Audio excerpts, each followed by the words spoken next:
Jésù. Ọlọ́run ayérayé adá gbogbo padà sọ́dọ̀ fún àánú àti ìrọ̀lẹ́ tí a rí gbà ní òwúrọ̀ yìí láti lè wà níwájú rẹ fún ìkéde ìrere àti ìgbàlà àti òtítọ́ rẹ fún gbogbo ayé àsọ̀rọ̀kò ṣe gba ọgbẹ́ àtìyìn bá ṣe wọnú ọ̀rọ̀ rẹ lọ ẹlẹ́dàá darapọ̀ mọ́ wa ọ̀rọ̀ rẹ nínú ayé gbogbo ọkàn tí ń gbọ́ àti nínú ayé ọkàn tí ń sọ ọyá jọgọ́bẹ̀ sí lápá rẹ báyìí kó sì mọ́ so èso rere kí gbogbo ògo àti ìyìn kó ti jẹ́ tiwọ Ọlọ́run alààyè ní orúkọ Jésù Kristi Olúwa wa àmín. Akí ẹnì kọ̀ọ̀kan wa kú ojúmọ́ òní àsìkò ìsinmi òní tí ń ṣe ìsinmi aláyọ̀ bẹ́ẹ̀ ni a kó wa kó àbọ̀ sínú oṣù ìkẹrin ìtààmọ̀ sí oṣù igbe ní èdè Yorùbá. Ọlọ́run nínú àánú rẹ̀ yóò dáàbò bò wá ló sì jẹ́ kí oṣù yìí ká mọ̀ sí rere nínú ìrìn àjò ayé wa. Ní òwúrọ̀ yìí tí ń ṣe ìsinmi àkọ́kọ́ nínú oṣù igbe tí ń ṣe oṣù kẹrin ohun tí a fi sí orí ọ̀rọ̀ gbogbo oṣù yìí òun ni àwọn ọmọlẹ́yìn àti ìwà bí Jésù Kristi àwọn ọmọlẹ́yìn àti ìwà bí Jésù Kristi. Ṣùgbọ́n orí ọ̀rọ̀ wa tí ò ní ìtí ṣe ìsinmi àkọ́kọ́ ni àánú. Tá a bá ń gbọ́ nípa àánú gbogbo ara mọ̀ tí a ń pè ní àánú. Ṣùgbọ́n kí ni kókó tí a fẹ́ ká mọ̀ nípa àánú nítorí pé ọ̀pọ̀lọpọ̀ àwọn ènìyàn ni wọ́n ń gbọ́ àánú ṣùgbọ́n kí ni iṣẹ́ àánú wo fìgbà kan mọ́. So kí ni ipa tí àánú kó nínú ayé ènìyàn àti pé kí ni ìdí tá a gbọ́dọ̀ jẹ́ aláàánú gbogbo eléyìí àwọn nǹkan tí a fẹ́ bá wa sọ̀rọ̀ lé lórí ní òwúrọ̀ nìyí. Nínú ìwé Jòhánù kìíní orí ìkẹta ẹsẹ̀ ìkẹrìndínlógún dé ìkẹtàdínlógún òun ni a ti gbé mú ẹsẹ̀ bíbélì fún ẹ̀kọ́ wa tí òní tó sọ báyìí wípé nípa èyí ni àwa mọ̀ ìfẹ́ nítorí tí ó fi ẹ̀mí rẹ̀ lélẹ̀ fún wa ó sì yẹ kí a fi ẹ̀mí wa lélẹ̀ fún àwọn ará. Ṣùgbọ́n ẹni tí ó bá ní òun ní ìní ayé tí ó sì rí arákùnrin rẹ̀ tí ń ṣe aláìní tí ó sì ṣe ilẹ̀kùn ìyọ́nú rẹ̀ mọ́ báwo ni ìfẹ́ Ọlọ́run ti gbé inú rẹ̀.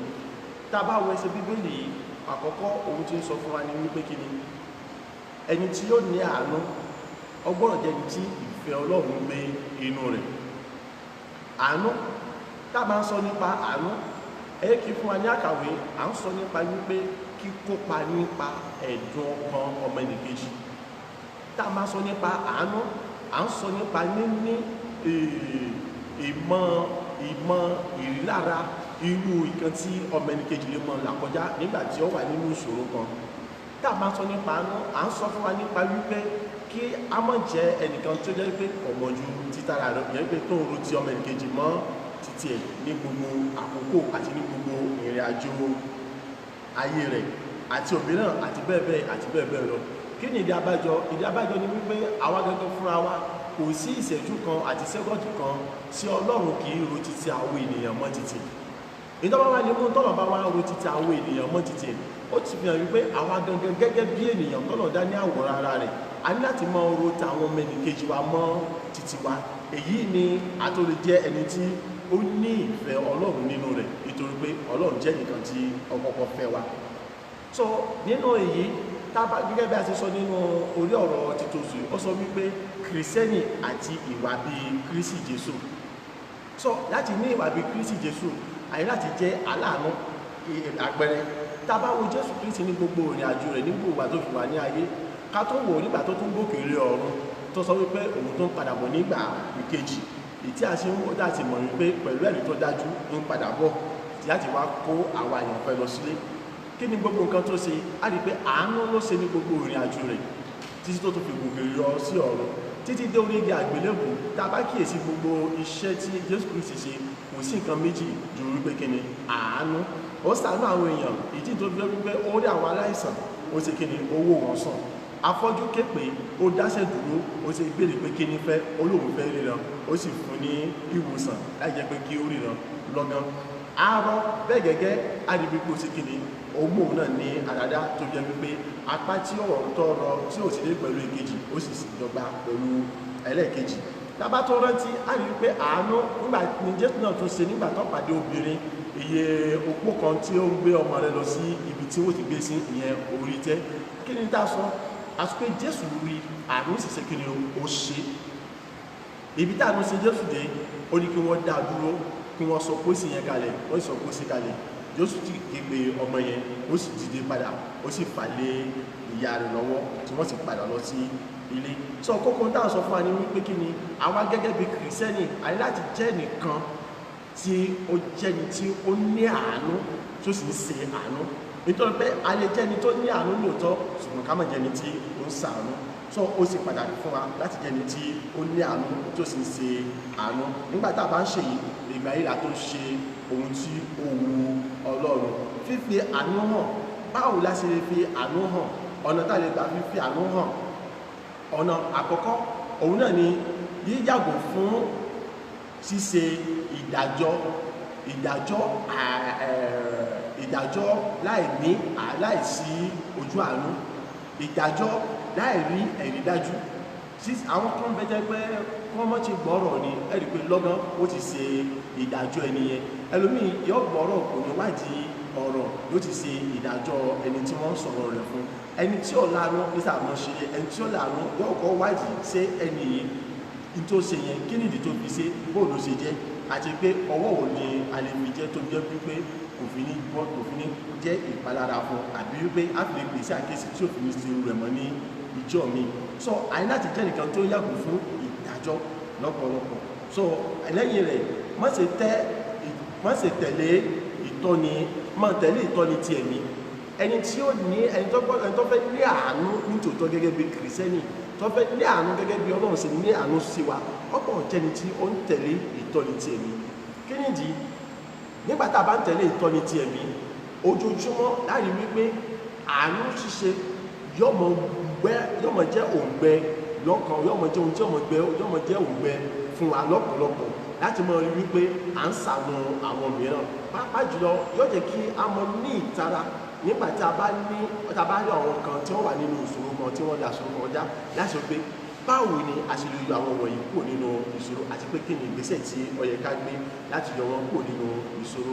Ìyẹn nìkan kọ́, tá a bá ń tẹ̀lé ohun títí ẹ̀mí nínú ìrìn àjò wa a rí wípé kí ni a ní lè bọ́ sọ́wọ́ àwọn tí wọ́n mọ́ ti pa àánú ṣíṣe jẹ́ sọ ènìyàn di ohun ìjẹ. Nítorí wípé kí ni tá a bá jẹ́ aláàánú náà a gbọ́dọ̀ mọ̀ kíyèsí ara nítorí wípé àwọn ènìyàn kan wà tí wọ́n bá ti rí wípé èèyàn jẹ́ ẹni tí wọ́n ń ṣàánú tó ń jẹ́ ẹnìkan tí ó lawọ́ tó jẹ́ ẹnìkan tó níwà tútù ọmọ fẹ́ fi àṣejù bọ́ wọ́n mọ̀ sí bọ́ yàtá tí lọ́ba á rí pé kò sí kan tí lọ́wọ́ kan náà ní yọ̀ọ̀dà nílò kì í sọ pọ̀ mọ́ wípé lò pọ̀ mọ́ sọ so wọ́n àwọn fẹ́ sọ ènìyàn di ìjẹ. Ṣùgbọ́n tí ènìyàn bá rìn nípa ti ẹ̀mí tí èèyàn ṣe gbogbo nípa ti ẹ̀mí á rí pé á lè mọ ìyàtọ̀ àwọn tó yẹ pé wọ́n ní ìṣòro ní òtítọ́ débi wípé àfi ní bọ́ sọ́wọ́ àwọn tí yẹ pé òun ní ìṣòro mọ́kànlá lọ fi èèyàn ṣe ìjẹ. Ìtúbi ṣe pàdé láti máa tẹ̀lé ìtọ́ni ti ẹ̀mí láti lè jẹ́ aláàánú tòótọ́ àti láti máa ṣàánú fún àwọn tó yẹ láti máa mú kí àwọn tí wọ́n fi yẹn ṣe ìjẹ tí wọ́n bá kó báyàn láti máa lè ṣàánú fún àwọn tí ó yẹ láti máa ṣàánú fún. Èyí ni ọ̀rọ̀ Yorùbá òwe Yorùbá kò fi ṣẹmọ́ wa lára wípé wọ́n mo sọ̀rọ̀ kò gbé mi ó ní ọwọ́ ìkà kan ló ní jẹ́bẹ̀. Tá a bá ń tẹ̀lé ìtọ́ni ti ẹ̀mí á rí wípé mo sọ̀rọ̀ kò gbé mi kò ní jáde ní ẹnu wa. Lẹ́yìn rẹ̀ mọ́ ti gba ìdálẹ́bi láàyè nínú ọkàn rẹ̀. Èyí ni pé nígbà tí a bá ń ṣàánú ẹ mọ́ sì jẹ́ ká mọ́ ṣàánú nítorí wípé a fẹ́ gbà kankan padà ló fún ẹni tá a ṣàánú fún àbí àwọn retí kankan lórí àánú tí a ṣe. A rí pé nígbà tí a bá ti ń ṣe léyìí àánú tá a ṣe kò nítumọ̀ níwájú Ọlọ́run. Ìyẹn tó tún yàtọ̀ sílẹ̀ gangan kò tó ní èrè kankan lórí àánú òtítọ́. Òun ni pé kéèyàn ṣàánú láì retí àti gbà kankan padà.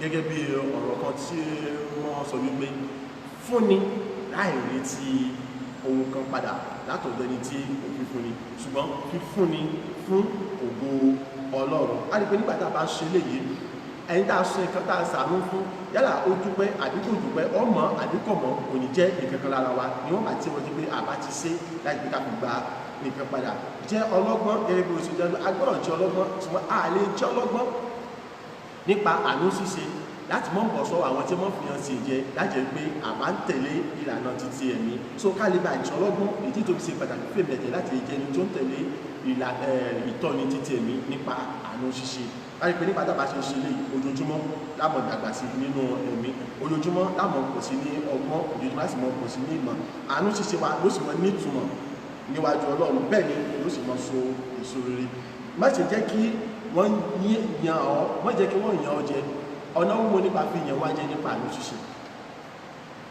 kò sọ́nà méjì o bí kò ṣe pé nípa àánú ṣíṣe wa kájú lóòótọ́ ká má jẹni tó ń ṣàánú láti mójú rere ènìyàn ká má jẹni tó ń ṣàánú láti jẹ́ pé kí wọ́n lè yìn wá tó dábàá ti ṣe lè á rí pé kò ṣeé ṣe fún ènìyàn láti yàn wá jẹ fífi àánú ṣíṣe sí ìṣe a gbọ́dọ̀ jẹ́ kìrìsẹ́nì tó ń fi àánú ṣíṣe sí ìṣe nọ́mbà kíláàsì ni fún ẹni tó pera rẹ̀ ní kìrìsẹ́nì láti mú àánú ṣíṣe wá sí ìṣe nínú ayé rẹ̀ kìí ṣe pé kọ́kọ́ jẹ́ ọ̀rọ̀ ẹnu wípé mo aláàánú ni mí mò ń ṣàánú àti bẹ́ẹ̀ bẹ́ẹ̀ lọ so agbọ́dọ̀ mo wá sí ìṣe ni àbí tó kí wọ́n ti ní ká ṣàánú tó èmi náà mo fẹ́ ṣàánú àwọn ènìyàn no dandan ni fún wa gẹ́gẹ́ bí kìrìsìtẹ́nì láti mú àánú ṣíṣe wá ṣiṣẹ́ nítorí wípé kí ni Ọlọ́run mú àánú ṣíṣe wá ṣiṣẹ́ nínú ayé rẹ̀ ní dandan ìdí ìtẹ́fẹ́ tó fi ń ṣàánú fún ayé ẹ jẹ́ ká wo tá ń là kọjá nínú ayé lónìí pẹ̀lú tí ṣẹlẹ̀ nítorí pé àwọn èèyàn ò ṣe kí ni wọn ọ̀rẹ́dì àti ṣàánú ọmọ ní kejì iná ló fà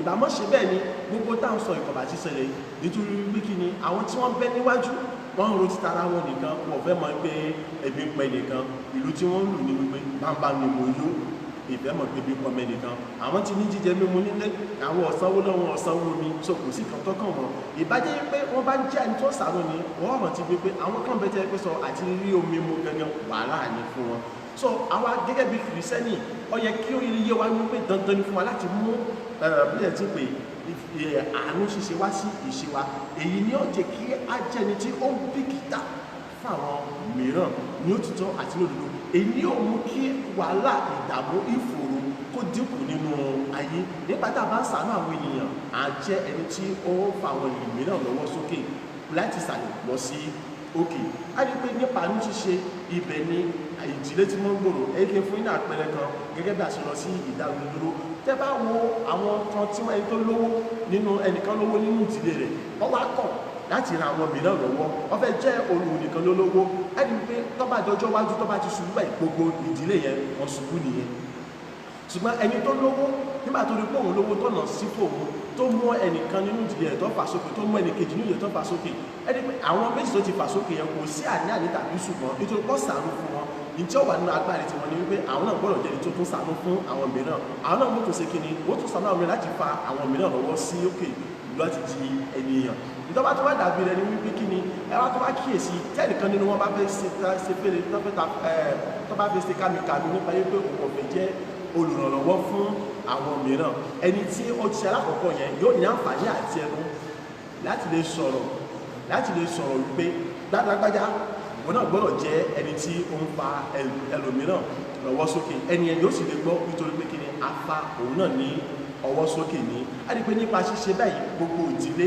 láìpẹ́ láìjìnà gbogbo wọn ó jẹ́ ẹni tí ó ṣe kíni tó di ọlọ́lá tó di ọlọ́rọ̀ ìdílé wọn yóò di ìdílé jẹ́ pé ó ní ìtẹ̀síwájú rere ó ní àwòkọ́ṣe rere ìdílé wọn yóò di ìdílé jẹ́ pé sọ kò sí ìnira kò sí wàhálà kò sí pé ẹnìkan wọ́wọ́ ẹnìkan láti jẹ so ìjọba tó wá dàbí rẹ ní wípé kíni nípa ṣíṣe eléyìí ohun tí mo fẹ́ ká mọ̀ ní wípé dandan ni fún èmi àti ẹ̀ láti jẹni tó ṣàánú nítorí wípé kò sí ohun kan sẹ́nì kọ̀ọ̀kan wá ní tí ò sẹ̀yìn Ọlọ́run ohun gbogbo tọ́lọ̀ sì fi fún wa yálà nípa ọgbọ́n ni yálà nípa ìmọ̀ ni yálà nípa òye ni yálà nípa ọ̀rọ̀ ni àbí yálà nípa ìmọ̀ràn á ní gbogbo nǹkan wọ̀nyí Ọlọ́run kò fi fún wa nítorí títí wa nìkan ó fi fún wa láti jẹ́ wípé kí a lè ran àwọn mìíràn lọ́wọ́ àwọn kan bẹ tí wọ́n pé wọ́n lọ́wọ́ ṣùgbọ́n ìmọ̀ràn ni ò sí fún wọn láti máa bóde owó ti lò àwọn kan bẹ tí wọ́n pé kíní pé ẹ̀ ti pé owó ni ò sí lọ́wọ́ wọn ṣùgbọ́n ẹni tí ó ràn wọ́n lọ́wọ́ ni wọ́n nídìí so gbogbo kan tá a ní Ọlọ́run kò fi fún wa nítorí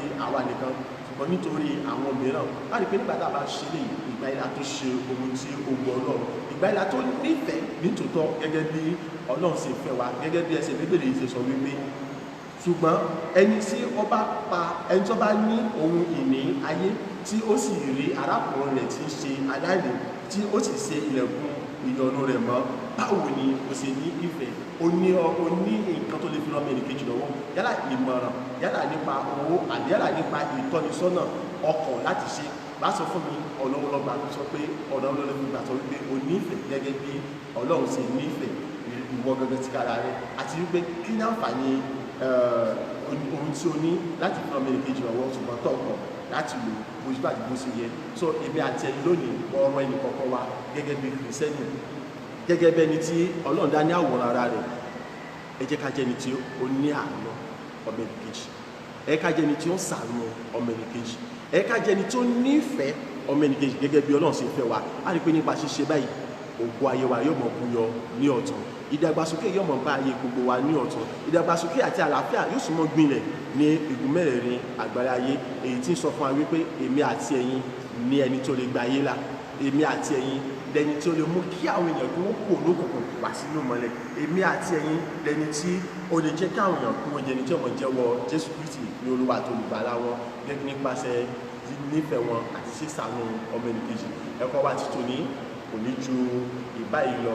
Sọ kí Ọlọ́run nínú àánú rẹ̀ kó kún ẹnì kọ̀ọ̀kan fún agbára àti ẹ̀mí àti ìmísí láti jẹ́ ẹni tí ó ní àánú ọmọ ẹnìkejì, pàápàá jùlọ láti jẹ́ ẹni tí ó ní ìfẹ́, nítorí pé nípasẹ̀ ìfẹ́ a lè ní àánú ọmọ ẹnìkejì, yóò sì dára fún wa bí a ṣe ń ṣe léyìí.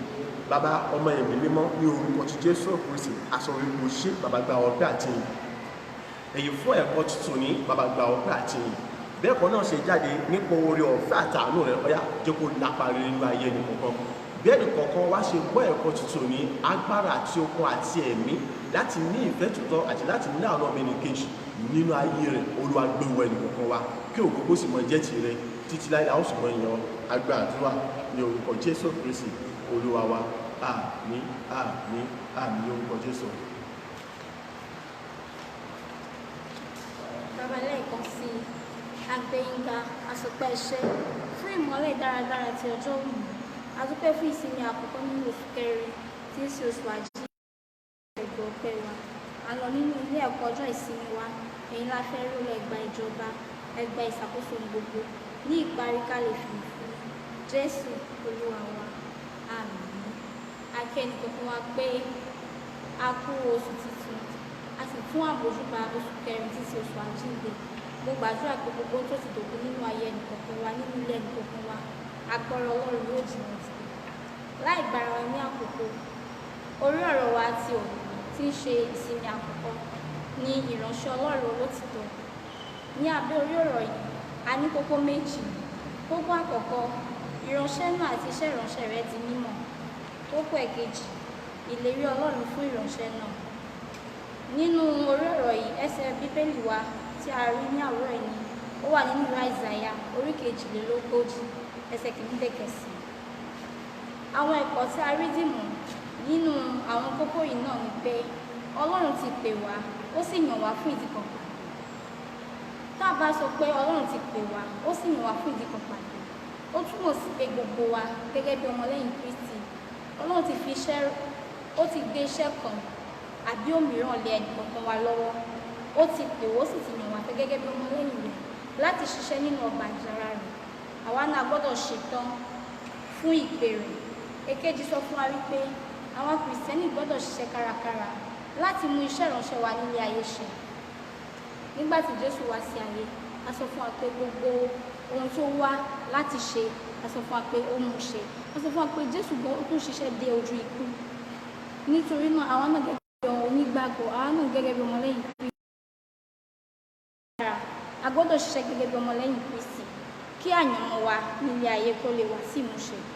Ẹ̀kẹta sọ fún wa wípé Ọlọ́run retí kí a jẹ́ ìmọ́lẹ̀ fún ẹ̀yà àti èdè. Gẹ́gẹ́ bí Kìrìsìtẹ́nì, níbi gbogbo tí a bá bára wa, ní àwùjọ wa, níbi gbogbo gẹ́gẹ́ bí ọmọlẹ́yìn Kristi, a gbọ́dọ̀ jẹ́ ìmọ́lẹ̀. Wọ́n gbọ́dọ̀ mọ̀ wá gẹ́gẹ́ bí ọmọ ìmọ́lẹ̀. A gbọ́dọ̀ tẹ ìmọ́lẹ̀ náà níbi gbogbo. Ọlọ́run yóò sì ràn wá lọ́wọ́. Ẹ̀kẹrin sọ fún wa pé gbogbo Kìrìsìtẹ́nì gbọ́dọ̀ dàbí ìránṣẹ́ tó ń ṣe ìdájọ́ òdodo. Jésù wa, ó jẹ́ olótìtọ́, ó jẹ́ olódodo. A sọ fún wa pé nínú gbogbo ìdájọ́ rẹ̀ ṣíṣe láyé, ó fi òdodo kún. Àwa náà níbikíbi tí a bá wò pé èké kan wà gẹ́gẹ́ bí ọmọlẹ́yìn Kristi a gbọ́dọ̀ tẹ̀ ìmọ́lẹ̀ sí àwọn ènìyàn, a gbọ́dọ̀ ṣe òtítọ́, a gbọ́dọ̀ jẹ́ kí òdodo Ọlọ́run kó fìdí múlẹ̀. Ẹ̀karùn sọ fún wa wípé Ọlọ́run kò ní gbé ògo rẹ̀ pẹ̀lú ẹnikẹ́ni. Ọlọ́run ti sọ fún wa nínú ìwé rẹ̀ pé èmi kì yóò fi ògo mi fún èrè gbígbẹ. Ọlọ́run ní gbé ògo rẹ̀ pẹ̀lú ẹnikẹ́ni. Ẹ̀kẹfà tí ó fi parí rẹ̀ sọ pé ó ti pè wá láti gbé ìgbé ayé òdodo.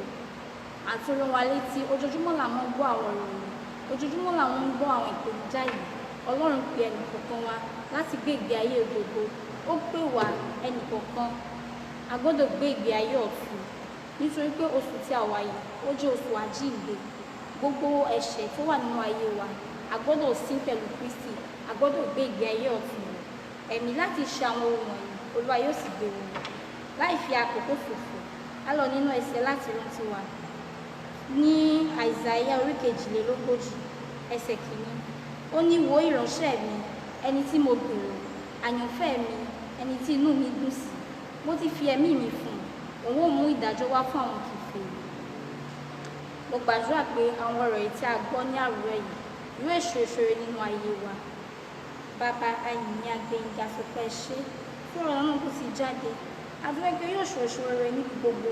Olúwa ẹ gbọ́ ọpẹ́ wa bí a ti ń tẹ̀síwájú orí ọmọ bá wa lọ. Ẹ̀yin la fẹ́ rí ní ìparí gbogbo. Olúwa ẹ jẹ́ alága lórúkọ Jésù Kristi Olúwa wa.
dábàdábà mi máa tó tún fún wa láàárọ̀ yìí. Pour un autre beau moment, Bákan náà la kí gbogbo ẹ̀yin ọmọ Ọlọ́run nous saluons tous fidèles tẹ́ lórí ọ̀fẹ́ láti máa wá láti ibi gbogbo. qui ont l'opportunité de nous regarder A partout. kí wípé ẹ káàbọ̀ sínú ìsinmi àkọ́kọ́ nínú oṣù kẹrin. Nous nous saluons d'être bienvenus dans le premier, Eléyìí tí ń ṣe ìsinmi tí a ń ṣe àjọyọ̀ ìrántí ikú àti àjíǹde Kristi. dont nous jouissons de la mort, la résurrection. Mo gbàdúrà lórúkọ Jésù.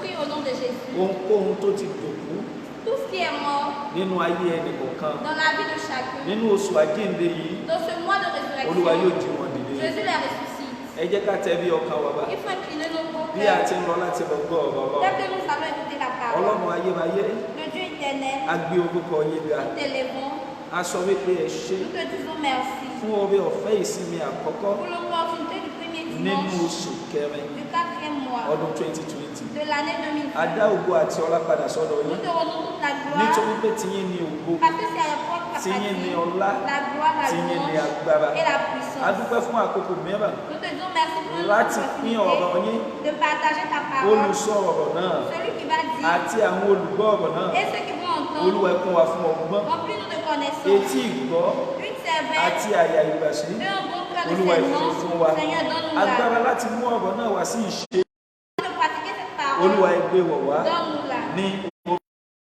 ti Olúwa wa. Au nom de Jésus-Christ. Lẹ́ẹ̀kan sí a kí ẹnì kọ̀ọ̀kan wa. Une fois, nous saluons tous. A kí gbogbo ẹ̀yin tí àti ilé. Nous saluons tous ceux qui nous regardent de la A kí maison. gbogbo ẹ̀yin ọmọ ìjọ Elijah Baptist Church. Nous saluons tous les fidèles de l'église. A kí gbogbo de ẹ̀yin tí ẹ sí ọmọ ìjọ Elijah Baptist Church. également tous ceux qui ne sont pas fidèles, Ṣùgbọ́n tí ẹ wà nílé ní irú àkókò yìí, mais qui sont à la maison en ce eléyìí moment tí ẹ sì ń fi ọkàn àti ẹ̀mí bá wa lọ. et qui nous avancent en cœur. Gbogbo yín pátá ni a kí. Nous saluons tous. A gbàdúrà lórúkọ Jésù. Nous prions au nom de Jésus. Nígbà tí Olúwa bá padà dé, Quand Jésus va revenir, àti èmi àti ẹ̀yin, moi et vous, a ó bá jọba. nous allons régner avec Mo vous. ní a ó bá jọba. Nous régnerons avec Mo vous. kí àwọn tó wà pẹ̀lú mi láàárọ̀ yìí. Je salue tous ceux qui sont avec Torí moi. akíyèsí wípé ìfilọ̀ tí a ṣe, Parce que l'annonce que nous avons faite, ìfilọ̀ yẹn àwọn èèyàn mú ṣẹ. les gens ont pratiqué cela. Yàtọ̀ sí bí àwọn márùn tó wà pẹ̀lú mi tí ń bá mi kà À part les signes qui sont avec àti moi àwọn olùfọ̀, et l'interprète, akíyèsí wípé a kò rí ẹnikẹ́ni ní ilé ìjọsìn nous n'avons pas vu personne. nítorí náà à ń rọ̀ wá lẹ́ẹ̀kan sí Pour cela, ẹ jẹ́ ká dúró sí ilé il faut rester à la láti maison, mọ wò wá de nous ní regarder life and direct. en direct. Olúwa yóò wà pẹ̀lú yín. Dieu soit avec vous. Ohun tí a fẹ́ fi gbà wá níyànjú láàárọ̀ Notre éducation òun ce náà ni matin, ayọ̀ tí Sátánì kò lè dá dúró. la joie que Satan ne peut empêcher, Ayọ̀ tí Sátánì kò lè fọwọ́ kàn. la joie que Satan ne peut pas toucher, Ayọ̀ tí Sátánì kò lè dá dúró. la joie que Satan ne peut empêcher. Gẹ́gẹ́ bí gbogbo wa náà ti mọ̀ Tel que nous tous savons, wípé òní ni ìsinmi àkọ́kọ́ tá à ń ṣe àjọyọ̀ ọdún ìmọ̀ ọ̀pẹ. aujourd'hui est le premier dimanche dont nous nous réjouissons pour la fête des Ní rameaux. àwọn ọdún àtẹ̀yìnwá, Les années antérieures, ní irú àkókò yìí, en ces moments-ci, gbogbo wa ti mú ìmọ̀ ọ̀pẹ dání. nous tous avons nos rameaux. A ti ní ewé ìmọ̀ ọ̀pẹ, a ti ní Nous lọ́wọ́ wa. aurons nos rameaux en nos A mains. ó ti jáde lọ Nous allons sortir láti lọ ṣe àjọyọ̀ de réjouir wípé ọba ńlá kan wọ Jerusalem ní que irú grand àkókò roi yìí. est rentré en Jérusalem en ce moment. Ṣùgbọ́n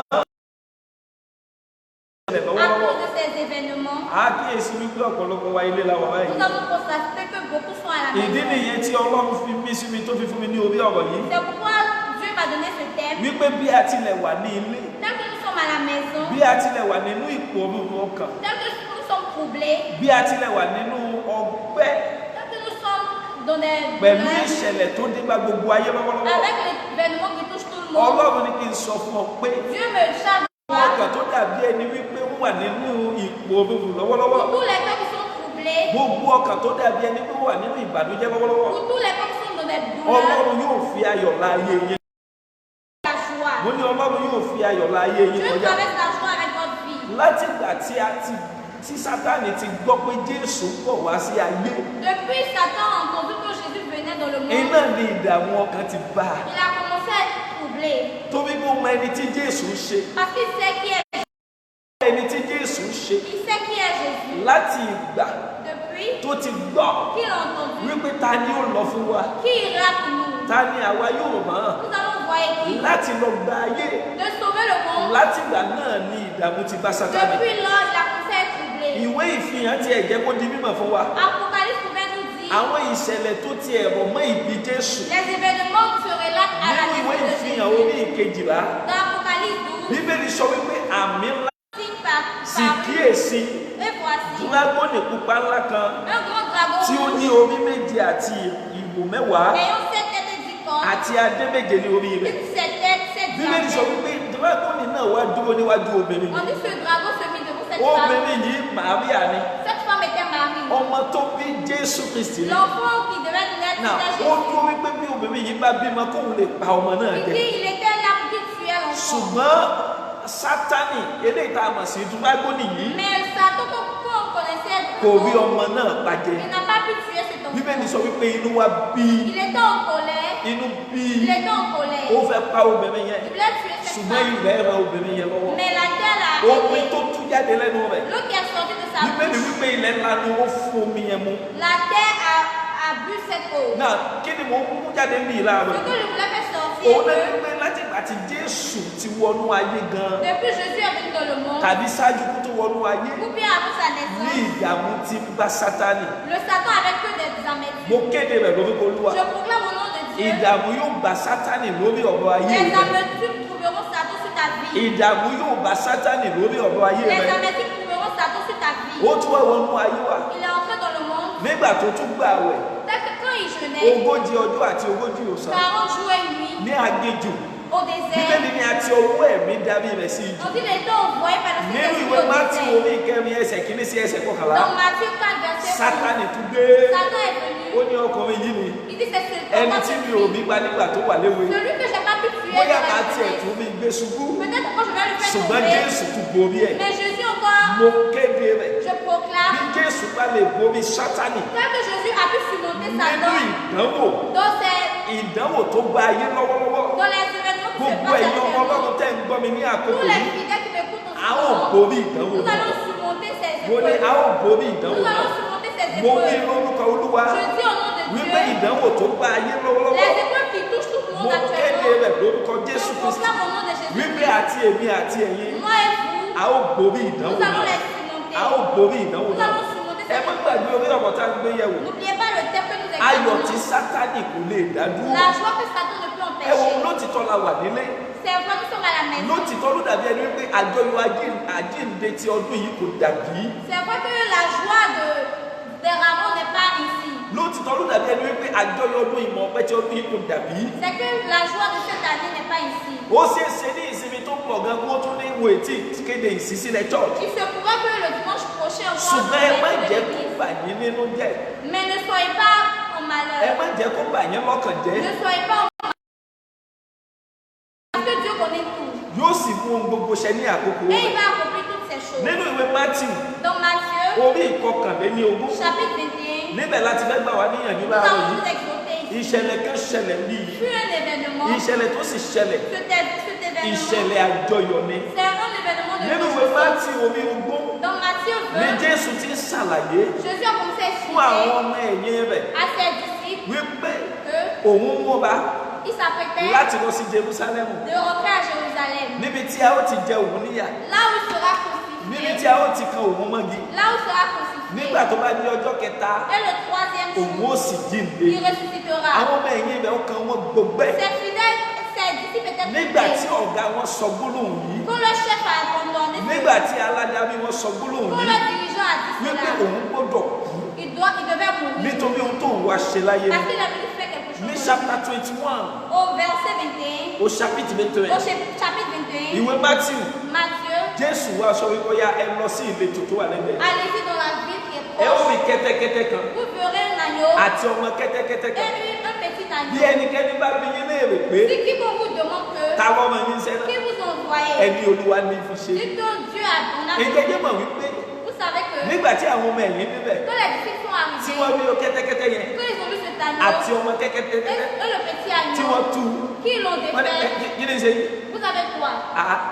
Ẹ kàn wá bá kẹ́tẹ́kẹ́tẹ́ lẹ̀ ẹ bá ẹ̀fọn lábàtà ẹ̀yọ̀ bẹ́ẹ̀ tì. Vous avez trouvé l'agneau et que Omi lẹ́kọ́ ṣe fún mi yóò ní. vous pensez que j'ai trop bu de l'eau. Wọ́n ní Olúwa ní fi ṣe. Dieu en a besoin. Ìjẹ́jẹ́ mọ̀ pé wọn ò jà wọ́n níyàn Ils ne se sont pas disputés avec nítorí eux. pé ọ̀rọ̀ Olúwa ni. Parce que c'est la parole de Ọ̀rọ̀ Dieu. tó jáde pẹ̀lú àṣẹ. C'est la parole qui est sortie avec Ọ̀rọ̀ tó puissance. jáde pẹ̀lú agbára. C'est la parole qui est sortie avec Ọ̀rọ̀ tó puissance. jáde pẹ̀lú C'est ìdánilójú. une parole qui est sortie avec Èmi náà sọ ọ̀rọ̀ náà láàárọ̀ Moi, yìí si je dis cette parole pẹ̀lú ce matin, àṣẹ àti agbára. avec l'ordre de la puissance, Wípé ogun tó dé bá ayé que lọ́wọ́lọ́wọ́ les problèmes qui se ò trouvent dans ní le monde, bá bá ogun náà lọ. Tu ne vas pas passer avec ces O ò ní bá problèmes. ogun náà Tu lọ. n'iras pas avec ces O ò ní problèmes. bá ogun náà Tu lọ. n'iras pas avec ces Bẹ́ẹ̀ ni problèmes. Olúwa wí. Tel est ici.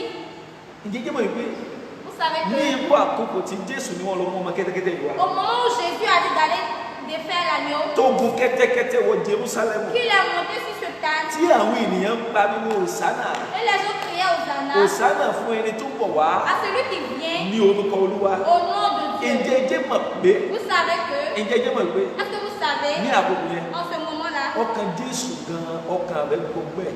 Jésus même avec des amertumes, Ṣùgbọ́n ó pa ọgbẹ́ yẹn mọ́ra. mais il a gardé ses Ẹ amertumes. má jà tán bá wa jẹ. Faut pas qu'on se Bàbá montre. màmá Père, mère, ẹ̀yin ará nínú Olúwa chrétien, tí ẹ ní oore ọ̀fẹ́ láti gbọ́ mi qui láàárọ̀. avait l'opportunité de Ṣé l'écouter èyí á ce máa matin. gbọ́ ọjọ́ ikú rẹ̀ kínú mi ò Est-ce dùn? qu'on peut connaître le jour de sa mort et être réjoui? Ṣé èyí á máa gbọ́ ọjọ́ ikú rẹ̀ kínú Est-ce mi ò qu'on dùn? peut entendre le jour de sa mort et Àbí ẹ rí ẹni tí ó lè gbé ìlú tí ó gbé gbogbo ayé tí ó jọ àwọn ìlú wípé òun lọ kú o, Et òun lọ celui kú qui o. va d'être tombé, que je vais mourir, je vais Ṣùgbọ́n mourir. ìdíje mọ̀ wípé bí ọkàn rẹ̀ ti gbọgbẹ́ tó. Mais quand il était amertumé, Ìdíje mọ̀ wípé kò Jésù ò gbà kí ọgbẹ́ tàbí ìbànújẹ́ yẹn il a permis que ses amertumes le surmontent. torí ó wà nínú àgọ́ ara ènìyàn ní àkókò Parce yẹn. qu'il était dans la peau de l'être Ẹ humain. wo kò gbà kí ìbànújẹ́ yẹn gorí Il ọkàn n'a rẹ̀. pas permis cette douleur le Màmá má surmonter. jẹ́ kí ìṣẹ̀lẹ̀ tó ń ṣẹlẹ̀ lọ́wọ́lọ́wọ́ yìí má jẹ́ ó bu ayọ̀ rẹ Mais mọ́lẹ̀. il ne faudrait pas que ces événements surmontent ta Má jẹ́ kí joie. wàhálà tó bá ayé lọ́wọ́lọ́wọ́ yìí má jẹ́ kó bu ayọ̀ rẹ Il ne mọ́lẹ̀. faudrait pas que ces troubles surmontent ta vie. Nítorí pé ayọ̀ ni ti ọmọ Ọlọ́run Parce que la lójoojúmọ́. joie est pour les enfants de Dieu. Gbogbo ìjọ ní gbogbo àgbáyé. Toutes les églises partout Ẹ dans má le jẹ́ monde. kí ìṣẹ̀lẹ̀ tó ń ṣẹlẹ̀ lọ́wọ́lọ́wọ́ yìí. N'acceptez pas que ces Ẹ má événements, jẹ́ kó pa ayọ̀ mọ́ yín lára. que ça surmonte Torí votre joie. ayọ̀ ọdún ìmọ̀ ọ̀pẹ Parce que la joie àti est la joie. àjọyọ̀ ọdún àjíǹde. Et la réjouissance Ó de la jẹ́ ayọ̀ tí résurrection, Sátánì ò lè dá dúró. c'est une joie que le Satan ne peut empêcher. Sátánì gbìyànjú láti fọwọ́ kan ayọ̀ yẹn. Satan a voulu l'empêcher, Ṣùgbọ́n kò rí ayọ̀ yẹn fọwọ́ mais kan. il ne l'a pas pu. Mo wí lórúkọ Olúwa. Ayọ̀ ayé rẹ ò ní ṣe é fọwọ́ La kan. joie de ta vie ne soit pas Mo touchée. sọ gẹ́gẹ́ bí ikọ̀ Je Olódùmarè dis en tant que prophète de àti Dieu Násìrì Olódùmarè et en tant que ton lórúkọ serviteur, bàbá ọmọ ẹ̀mí au mímọ́. nom du Père, du Fils, du Ayọ̀ Saint-Esprit, rẹ, ta joie, ògo rẹ ta gloire, nínú ọdún yìí, de cette année, nínú oṣù yìí, dans ce mois, Sátánì ò ní fọwọ́ kan. Satan ne la touchera pas. Sátánì Le ó Satan, kòfo. il a perdu tout. Sátánì sọ ipá nù. Il a perdu ses forces. Sátánì sọ agbára nù. Il a perdu sa puissance. Donc seulement il sera comme il sera. Psalm 119 Psaume 119, verse 11. verset Ó ní 11. ọ̀rọ̀ rẹ ni mo pamọ́ ní àyà C'est mi. ta parole que j'ai gardée dans mon Òwe cœur. 119 Psaume 119, verse 11. verset Ó ní 11. ọ̀rọ̀ rẹ mo pamọ́ ní àyà mi. C'est ta parole que j'ai Kí gardée èmi má bàa ṣẹ̀ sí ọ. pour ne pas aller Ẹjẹ́ wa contre. náà pa ọ̀rọ̀ Ọlọ́run Il mọ́. faut garder la parole de Dieu. Ẹjẹ́ rìn nínú ọ̀rọ̀ rẹ̀. Il faut marcher dans sa Nígbà parole. náà En ce ní tí moment, Ọlọ́run sọ ce que Dieu a wípé òun ó dit, ṣe qu'il fera, nígbà náà ní òtún wá sí il ìmúṣẹ. le mettra son Ó ní exemple. àwọn ọmọ ẹ̀yìn náà ṣe lọ. Les disciples allaient, Wọ́n ṣe bí Jésù ti wí fún ils wọn. ont fait tel que Jésus les a Wọ́n sì fa ordonnés. kẹ́tẹ́kẹ́tẹ́ náà wá Ils amenaient l'ânesse àti ọmọ rẹ̀. et l'ânon, Wọ́n sì tẹ́ aṣọ wọn mis sur eux sí ẹ̀yìn wọn. les vêtements, Wọ́n sì gbé Jésù ká. et le fit asseoir Ọ̀pọ̀ dessus. ìjọ ènìyàn tẹ́ aṣọ wọn sí ọ̀nà. La plupart des gens de la foule Ẹlòmíràn ṣe ẹ̀ka igi wẹ́wẹ́.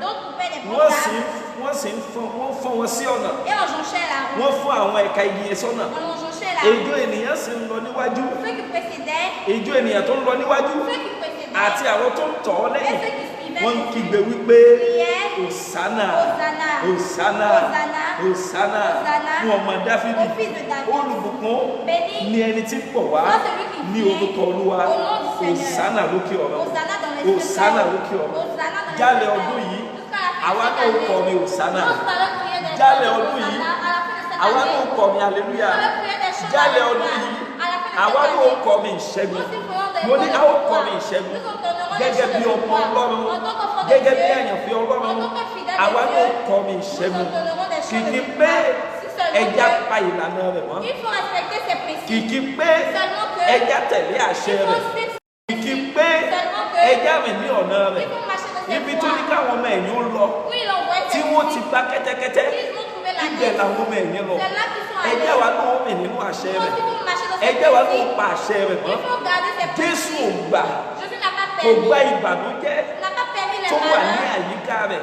qui Kò l'entourent. gbà kó pa ayọ̀ mọ́ N'a lára. pas permis qu'il garde Ìwé sa mímọ́ joie. tiẹ̀ sọ nípò mímọ́. La Bible pourrait Ó dire ní ẹni tó ti torí ayọ̀ tá a gbé ka iwájú c'est rẹ̀. lui à cause de la joie qui était devant tó farada ikú orí igi àgbélébùú. Qui a supporté la mort Abalajọ. Pourquoi? Bíbélì wípé La Bible dit ìdí que- ni tí Ọlọ́run náà fi fi orúkọ kan fún C'est pourquoi Dieu tí lui a ó donné borí le nom. gbogbo Qui orúkọ surmonte tous les pé ní noms. orúkọ Au Jésù nom de kí Jésus. gbogbo ikún Que tous les genoux ohun àwúlẹ̀ fléchissent. kí àwọn tí ń bẹ ní ọ̀run Ceux qui sont dans les àwọn tí ń bẹ cieux. ní ayé Dans le monde. àti àwọn tí ń bẹ ní ìsàlẹ̀ Et rẹ̀ tous les kí cieux, ahọ́n tous wọn máa les jẹ́wọ́ cieux, pé tous les hommes disent, Jésù ni Olúwa Jésus est le fún Seigneur. ògo Ọlọ́run Pour la gloire nítorí de náà Dieu. àwọn ọmọ Ọlọ́run Pour cela, au ẹjá nom wọn náà de Dieu, tẹ̀lé ìlànà rẹ̀ il faut suivre ses ẹjá principes. tẹ̀lé ìlànà Il rẹ̀ faut suivre ses ẹjá principes. tẹ̀lé ìlànà Il rẹ̀ faut suivre ses wo bí principes. ẹkún pẹ́ di alẹ́ kan Même si il y a peu de ayọ̀ malheur, ń bọ̀ ní òwúrọ̀ la joie vient. Si les pleurs sont ayọ̀ ń là, bọ̀ ní òwúrọ̀ la joie ó vient. dàbí ẹni kó le lákòókò yìí C'est comme si c'est Dieu en ce ó moment. dàbí ẹni wípé ìta le ní àkókò C'est yìí comme si dehors est ṣùgbọ́n Dieu. ẹgbọ́n ẹ̀yin àyànfẹ́ Mais écoutez, fidèles, àkókò ìtura fẹ́rẹ̀ dé le moment de la àkókò ìtura fẹ́rẹ̀ dé le moment paisible kìkì viendra. pé ẹja gba Ọlọ́run gbọ́ Seulement qu'il faut croire en Dieu. ẹja gbẹ́kẹ̀lé Il faut lui faire ẹja confiance. rìn nínú ọ̀rọ̀ Il rẹ̀ faut marcher de sa ẹja parole. rìn nínú àṣẹ Il faut rẹ̀ marcher de ses ẹja principes. rìn nínú ìlànà rẹ̀ Marche de ses principes. yóò sì dára fún Proclamer ça partout dans le monde. Jésù yóò jọba Jésus gagnera ní gbogbo àgbáyé partout dans le monde. ẹ mú bá láti pàdé Soyez rẹ̀ prêts pour l'annoncer. Jésù yóò jọba Jésus gagnera dans le monde. ẹ kéde rẹ̀ fún gbogbo Proclamer àgbáyé ça partout dans le monde. Jésù yóò jọba Jésus va régner ní gbogbo àgbáyé partout. ẹ mú bá láti Soyez pàdé prêts rẹ̀ yóò fi ara rẹ̀ hàn ní ọba Jésus va se montrer comme nínú roi. ayé rẹ̀ yóò fi ara rẹ̀ hàn ní Dans ọba ta vie, se montrera nínú comme iṣẹ́ roi. rẹ̀ yóò fi ara rẹ̀ hàn ní Dans ọba ton travail, ní orílẹ̀-èdè kọ̀ọ̀kan ní àgbáyé yóò dans fi ara chaque rẹ̀ hàn ní nation de ọba le monde, il se montrera kìkì comme pé roi. Il faut garder ses ẹja pa principes. àṣẹ rẹ̀ ìrìnyìn ní Et kíkún pour pouvoir, il y aura gbogbo un ẹ̀yin tẹ́ ń là ń kan kọjá Tous ceux qui lọ́wọ́ traversent des moments tẹ́ ẹ ti difficiles, sọ ìrètí qui nù ont perdu tó espoir. dàbí ẹni wípé kí láti ẹ̀ wá jẹ Qu'est-ce qu'on va manger même? bíbélì wípé La Bible déclare, ó ní tèmi ni wúrà c'est pour moi tèmi l'or sì ni fàdákà et les mo richesses. kéde rẹ̀ Je proclame wípé aláàánú tí o nílò que le misérable, olùrànlọ́wọ́ tó o nílò celui que tu as besoin pour olúwa t'aider, yóò ràn sí ọ Dieu l'envoie avec toi. olúwa yóò ràn sí ọ Dieu l'envoie avec yóò toi. sì dára fún ọkàn Et yín tu seras béni. nǹkan mẹ́ta tí Jésù ṣe lélẹ́yìí o Les trois choses que kí Jésus a fait. Kristi pa ìbànújẹ́ rẹ̀ mọ́ Jésus a gardé ses amertumes. ó pa ìbànújẹ́ rẹ̀ Il a gardé ses ẹjẹ́ wa amertumes. náà pa ìbànújẹ́ wa Il mọ́ faut porter nos amertumes. ó pa ìbànújẹ́ kí ó lè fi ayọ̀ fún gbogbo àwọn èèyàn tó tẹ̀lé Il a gardé ses amertumes pour donner la joie à ceux qui le qui allaient à kó Jérusalem. sọ fún àwọn ọmọ ẹ̀yìn rẹ̀ Qui a dit à ses ní disciples, chapter 20 au chapitre ó 1, lóun lọ kú je vais ṣé mourir. ẹ̀rẹ́ nìkan tí ó sọ fún òun fẹ́ lọ ayọ̀ Vous avez déjà vu quelqu'un qui va ṣùgbọ́n ó tún wá mourir. gorí ẹṣin Mais il est monté sur la nef, ó gorí kẹ́tẹ́kẹ́tẹ́ sur la nef, ó gorí kẹ́tẹ́kẹ́tẹ́ sur la nef, pẹ̀lú ayọ̀ avec joie. pẹ̀lú ayọ̀ Avec joie. àwọn ènìyàn náà wá ń yọ̀ níwájú Et ẹ̀ les gens se àwọn ènìyàn réjouissaient. náà wá ń yọ̀ níwájú Le ẹ̀ monde se àwọn réjouissait. ènìyàn wá ń yọ̀ níwájú ẹ̀ Les gens se ó pa réjouissaient. ìbànújẹ́ rẹ̀ Il a gardé ses kó lè amertumes fún àwa ní ayọ̀ pour nous donner la kó lè joie, fún wa ní ìrètí pour nous donner kó lè l'espoir. fún wa ní ìrètí tó Nous nous dájú donne un grand espoir. màmá ẹ̀jẹ̀ wa náà gẹ́gẹ́ bí onígbàgbọ́ Nous aussi, en tant que chrétiens, ẹ̀jẹ̀ jẹ́ báyìí pé lọ́pọ̀lọpọ̀ en tant que nígbà tá a bá wọnú ilé quand vous a rentrez, tún gbọ́dọ̀ fi ayọ̀ wa nous devons encore manifester notre joie torí kí àwọn ọmọ bá domi kodò pour ne pas que les autres s'inclinent. ẹ̀jẹ̀ káwa náà gẹ́gẹ́ bí onígbàgbọ́ En tant que chrétiens, kí àwọn kèfèrí tó wà ní àyíká mọ̀ bá fi wá ṣe yẹ̀yẹ́ pour que les païens qui sont près de nous ẹ̀jẹ̀ soient wa près náà ká de pa nous, ìbànújẹ́ wa il mọ́ra faut porter ses amertumes. ẹ̀jẹ̀ pa ìbànújẹ́ wa Il faut mọ́ra porter ses amertumes. ẹ̀jẹ̀ fi ayọ̀ wa hàn Il faut manifester la ẹ má jẹ́ joie. wọ́n mi lójú wa wípé ẹ̀jẹ̀ wa ṣé bí wọ́n tiẹ̀ lọ́ máa ń yọ̀ ni wọ́n tiẹ̀ lọ́ máa ń yọ̀ ni pé ọlọ́dún ìwọ̀n ò lè yọ̀ abájọ tí ó fi jókòó tí ń ká gbọ́ngbọ́ Qu'on ne voit pas le má malheur gba de votre Sátánì face. láàyè N'accepte pas au má gba Satan, ọ̀tá láàyè n'accepte pas à l'ennemi láti fi ọ ṣe de yẹ̀yẹ́ se moquer de toi. ẹlẹ́ẹ̀kejì La deuxième, Kristi kò fẹ́ kí á ní ìrora ìdí nìyẹn Jésus ne voulait pas qu'on ait des peines et tó des fi fi douleurs. ayọ̀ fún wa C'est pourquoi il nous a donné la kò fẹ́ ká joie. ní ìrora Il ne voulait pas qu'on ait des peines. kò fẹ́ ká ní ìrora Qu'on ait des douleurs. ẹlẹ́ẹ̀kẹta tá a fi parí rẹ̀ La troisième chose pour Kristi toi, rí ayọ̀ tá a gbé ka iwájú rẹ̀ Jésus a vu la joie qui était en face ó de rí lui. wípé ayọ̀ tá a gbé ka iwájú òun Il a vu que la joie qui était ayọ̀ devant lui, yẹn ó pọ̀ jọjọ c'est une grande joie. èdè nìyẹn tí ò fi gba ìbànújẹ́ kékeré láàyè láti borí Pourquoi ọ̀tá il n'a pas permis des petits malheurs de le surmonter? màmá bí mo ti mú ọ̀rọ̀ mi wá sí ìparí Mais làárọ̀ dès que je clore ma gẹ́gẹ́ bí prédication, ọmọ Ọlọ́run en tant qu'enfant de Dieu, ẹjẹ́ mọ̀ dájú pé il faut savoir que ayé yìí ni ìbànújẹ́ wà c'est dans ce monde qu'il y a des amertumes. ayé yìí ni ẹkún wà C'est dans ce monde qu'il y a des pleurs. ayé ìpayín kékeré Dans ce monde, il y a des troubles. ẹjẹ́ sọ pé ìpayín kékeré Il y a des torí troubles. ìpayín kékeré náà ń bẹ lọ́wọ́ àpáàdì Parce qu'il y a des troubles aussi aussi ṣùgbọ́n fún pour àwọn tí ò ní l'enfer. Jésù Mais pour ceux qui n'ont pas ṣùgbọ́n Jésus, fún àwa tá a ní Jésù mais pour ceux qui avons Jésus, ayé yìí ló mọ̀ c'est dans ce monde. ayé yìí ló mọ̀ ayé yìí ni ìrora ayé yìí ló wà C'est dans ce monde qu'il y a des peines et des douleurs. ayé yìí ni ẹkún àsundà wà C'est dans ce monde qu'il y a des pleurs. ṣùgbọ́n àwọn tí ò bá ní Jésù Mais pour celui qui n'a pas Jésus, wọ́n sunkún láyé ils vont pleurer dans le wọ́n monde. tún lọ sunkún lọ́nà Et ils vont àbáyé pleurer aussi à l'enfer. wọ́n tún lọ sunkún lọ́nà Ils àbáyé pleureront à l'enfer. ṣùgbọ́n fún ìwọ tó ní Jésù Mais pour toi qui as Jésus, fún Ọlọ́run pour toi qui connais wo Jésus, ayé yìí ló wà c'est dans ce monde. mọ̀jọ́ jọ́ lójú o Il ne faudrait pas que ça te ayé tombe. yìí láìsàn wà o Dans ce monde, il y a des ẹ wo bí maladies. coronavirus bá palẹ̀ rẹ̀ mọ́ Telles que la maladie, ìdí ẹjẹ́ mọ̀ wípé ó tó burú ju coronavirus ó tún lè dé báyìí c'est qui est encore plus mauvais que ce virus, ça peut encore atteindre le monde. donc ẹja get ready ẹja gẹ́gẹ́ bí ọmọ Ọlọ́run En tant qu'enfant de Dieu, a gbọ́dọ̀ get ready nous devons être prêts. a gbọ́dọ̀ múra sílẹ̀ Nous devons être prêts. tóbi bí òpin bá Parce que si la fin approche, le monde encore devient kọ̀yẹ́ mauvais. kí nǹkan kó bá wa lójijì Il ne faudrait pas avoir peur. kò yẹ kí nǹkan kó bá wa lójijì Il ne faudrait pas avoir ṣé peur. ẹ gbọ́ táwọn òyìnbó ń sọ ni N'entendez pas ce que les blancs disent. wọ́n ní wọ́n gbé àwọn abẹ́rẹ́ wá sí Áfíríkà Il faudrait apporter des vaccins en Afrique. kó wá máa tẹ̀sí ẹ̀ lára Chrétiens, soyez prêts. ẹ mú bá o Soyez prêts. òpin ayé tí ó ti súnmọ́ La fin est proche. ilé ayé fẹ́rẹ̀ sú La vie du monde. coronavirus lábí tá ń pa mi o Nous avons vu seulement le bí corona. òpin bá ti lọ ní òun àbúrú sí Si le monde croit àwa ni ká mú ba sílẹ̀ ça nous devons être prêts. ayé yìí lẹkún wà Le monde, il y a des ayé malheurs. yìí ni C'est ìbànújẹ́ dans wà ce monde qu'il y a des malheurs. ayé yìí ló wà o C'est dans ce monde. Il y a Jésus. nígbà tá a bá la ayé yìí kọjá Quand nous allons traverser ce monde, a ní ìrètí nous allons ìwà mú yín pé níbi tí èmi bá wà là où je kí serai. ẹ̀yin pẹ̀lú lè wà níbẹ̀ Que vous aussi serez. màmá bàbá Père, mère, ǹjẹ́ ẹ̀ mú ba sílẹ̀ fún ilé est-ce que náà vous êtes prêts pour ǹjẹ́ ẹ̀ mú ba place? sílẹ̀ fún ilé náà Vous êtes prêts pour cette maison? ǹjẹ́ ẹ̀ mú ba sílẹ̀ fún ilé Vous náà êtes prêts pour cette ǹjẹ́ ẹ̀ demeure? mú ba sílẹ̀ fún ilé Est-ce náà que vous êtes prêts pour cette demeure? ẹkún àti ìpayé kéke Les pleurs et les malheurs ó ń bẹ lọ́nà àpáàdé o sont à l'enfer. owó tó ní òun ò lè gbà ọ́ L'argent que tu n'as, que tu ọlá as tó pas ní pu ò lè trouver. gbà ọ́ bẹ́ẹ̀ Il y a la chaleur. ní ọ̀nà àpáàdé À ó wà l'enfer, il y níbẹ̀ a la chaleur. ìpayé kéke wà Il níbẹ̀ y a des pleurs. níbi tí ọ̀rẹ́ rẹ ò ti lè gbà ọ́ Là où ton ami ne peut pas te ọ̀rẹ́ sauver. rẹ tó fẹ́ jọ Ọlọ́run lọ Ton ami que tu aimes que Dieu. owó tó fẹ́ ju Ọlọ́run lọ L'argent que tu aimes que Dieu. ilé tó kọ́ tó fẹ́ ju La Ọlọ́run lọ maison que tu as construite que tu aimes níbi que tí ò Dieu. ti lè gbà ọ́ Là où tu ne peux pas te sauver. ẹnìkan tó lè gbà ọ́ Seul lui qui peut te òun náà ní kó sauver. gbà á sí ayé C'est à rẹ lui que tu dois kí accepter. ọlọ́jọ́ tó dé Avant que les Òun fêtes náà ni approchent. Jésù. C'est Jésus. òun náà ní Jésù C'est Jésus. òun náà ní Jésù C'est Jésus. òun náà ní Jésù tó lè gbà ọ́ C'est lui qui peut te nínú sauver. ìrora Dans tes pleurs. èèyàn lè kú nínú ìrora nínú ayé yìí L'homme peut mourir dans les pleurs. èèyàn lè bá ìrora wọnú ìsà L'homme peut mourir ṣùgbọ́n avec lọ́jọ́ les tó bá pleurs. ti ní Jésù Mais lorsqu'il a lọ́jọ́ tó Jésus, bá pàjùdé lorsqu'il se ló revêtit, bá dópin il n'y a plus de malheur. ló bá dópin Il n'y a plus de malheur. wọ́n tẹ̀ bí ọkàn rẹ bá Mais écris ton cœur. bẹ̀rẹ̀ sí sọ fún Ọlọ́run Commence à dire à Dieu, Olúwa Seigneur, ìyókù ọjọ́ ayé mi le reste de ma vie, jẹ́ fi sìn ọ́ que je t'adore avec. ìyókù ọjọ́ ayé mi Le reste de ma vie, jẹ́ fi bá ọ rẹ̀ que je marche avec toi. jẹ́ fi bá ọ rẹ̀ Que je marche avec toi. jẹ́ fi bá ọ rẹ̀ Que je marche avec toi. jẹ́ fi bá ọ rẹ̀ Que je marche avec toi. jẹ́ fi bá ọ rẹ̀ Que je marche avec toi. jẹ́ fi bá ọ Que rẹ̀ je marche avec toi. jẹ́ fi bá ọ Que rẹ̀ je marche avec toi. jẹ́ fi bá ọ rẹ̀ Que je marche avec toi. Jésù Olúwa wa Jésus notre Seigneur. Ils vont donner ce cantique avec ó toi. ti tọ̀ Jésù Tu es venu vers Jésus. hymn 655 Hymne cantique 655. ó ti tọ̀ Jésù fún agbára rẹ̀ mọ́ Tu vas marcher avec Jésus pour la puissance de la vie. níbikíbi tó wà lọ́wọ́lọ́wọ́ Partout où tu es en ce wàá moment. kọrin yẹn pẹ̀lú ọkàn ìgbàgbọ́. Tu vas donner ce cantique avec foi.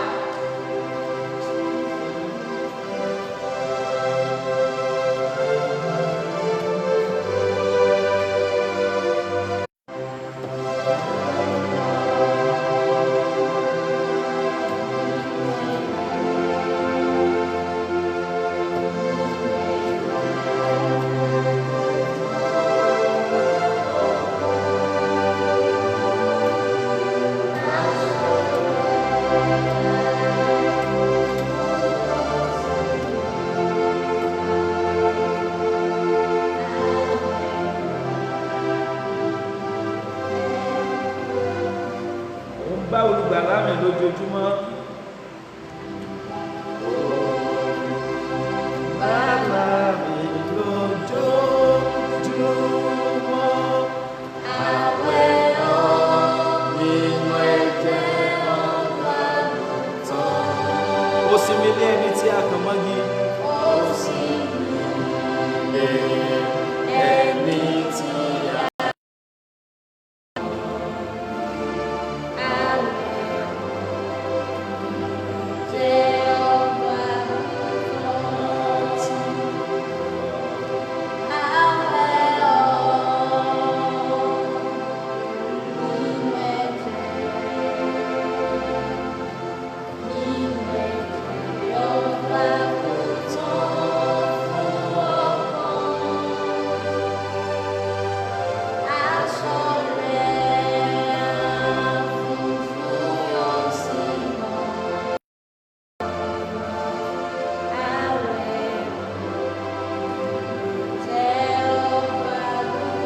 aṣọ rẹ funfun láti pàdé Olúwa.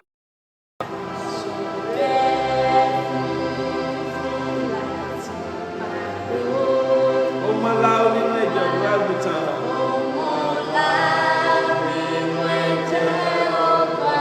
Ọkàn rẹ múra fún ilé dídán lókè.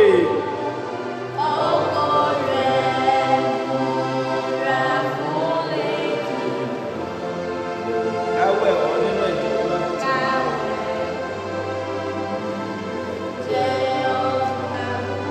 Àti wẹ̀mí.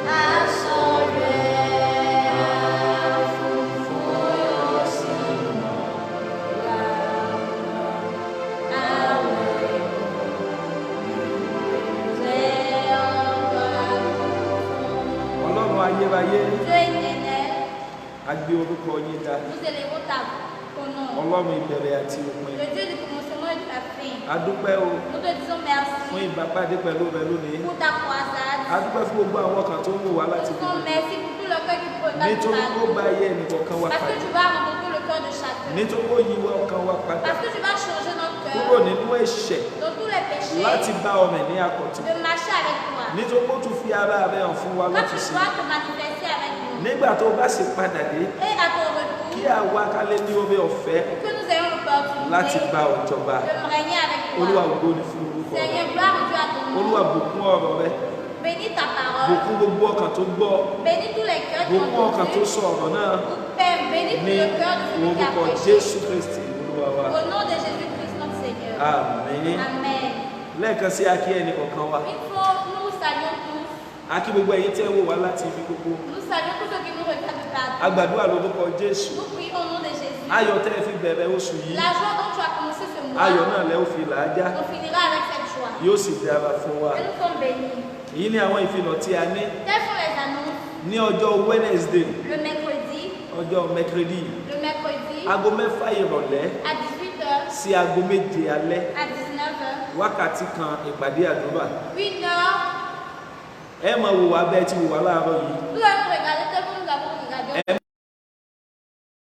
Ẹ máa wò wá ní live and direct. Regardez-nous en direct. Bákan náà ní ọjọ́ Jímọ̀. Et le vendredi Torí également. Jímọ̀ ló máa jẹ́ àkókò Good Friday. Parce que le vendredi est le bon vendredi. Jímọ̀ Vendredi bébé. saint. Le vendredi saint. Láago 9 àárọ̀ De 9h sí aago 10 à 10h. ẹ tún lè wò wá ní live and direct Tu peux nous regarder aussi en direct. nínú àdúrà. En prière. Aago 9 De 9h sí aago 10 à ní 10h. live and direct. En direct Bákan náà également. ní ọjọ́ Jímọ̀ yẹn Et aussi le a ó tún jọ vendredi. pàdé nínú ìsọ́ òru Nous allons vraiment rassembler. wákàtí méjì níwájú Olúwa. Pour veiller 2 Aago heures. méjìlá òru De minuit sí aago méjì. à 2 heures du Mo matin. gbàdúrà àdúrà ò ní ṣe tiwa Je tì. prie que la prière ne fait pas œuvre de Ẹ má peine. gbàgbé pé ní ọjọ́ Sunday N'oubliez pas que le òun dimanche, náà ní àjọyọ̀ ọdún àjíǹde. c'est la jouissance de la fête de la Gẹ́gẹ́ résurrection. bá a ti sọ fún wa Tel que nous avons dit, àti ìgbọ́ ohunkóhun láti ọ̀dọ̀ ìjọba nous avons dit encore entendu wípé a lè kóra wa jọ pọ̀. de nous rassembler. Nítorí náà bí àwọn ò bá tí ì sí chọ́ọ̀chì títí Sunday ti ń bọ̀ ẹ ó tún wà ní life and Vous allez direct. encore nous regarder en direct si l'église Ẹ est já encore sọ ouverte. fún àwọn míì